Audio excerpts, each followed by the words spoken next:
Nanatanteraka fanomezan-drama maim-poana teny anivon'ny hôpitaly HR Ampefilo Maly ireo mpianatra avy eo anivon'ny sekoly ambony ESPPS izay manofana ihany koa ny tanora ho lasa mpitsabo-panampy. Mbola ravaka manalatra no mitondra ny andinidiny vaovao Sara Mamra Samuel.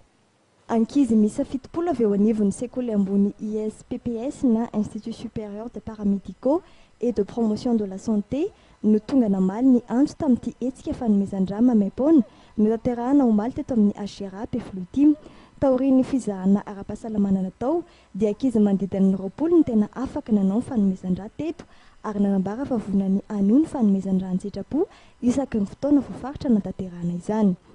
Mandresy lahatra anay tao am-pianarana hoe manome rà zany mahasalama sady mamonjy aina koa dia manome rà kokoa hoe manome aina no manome rà. Tafiditra ao anatin'ny fanabeazan'ireo mpianatra sy fampiomanana azy ireo amin'ny fidirana amin'ny sehatra asa ianaran'izy ireo ny hetsika tahaka izao noho izy ireo mpiofana ho mpitsabo-panampy avokoa.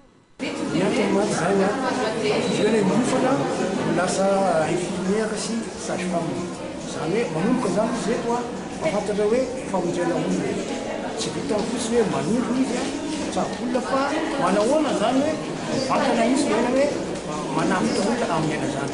Araky ny anara moa dia mampianatra sy mamolavoly ireo tanora maniry ho lasa mpitsabo-panampy amin'ny sekoly. Miofana mandritra ny 3 taona ireo mpianatra mba hahazoana ny mari-pahaizana licence en paramédical.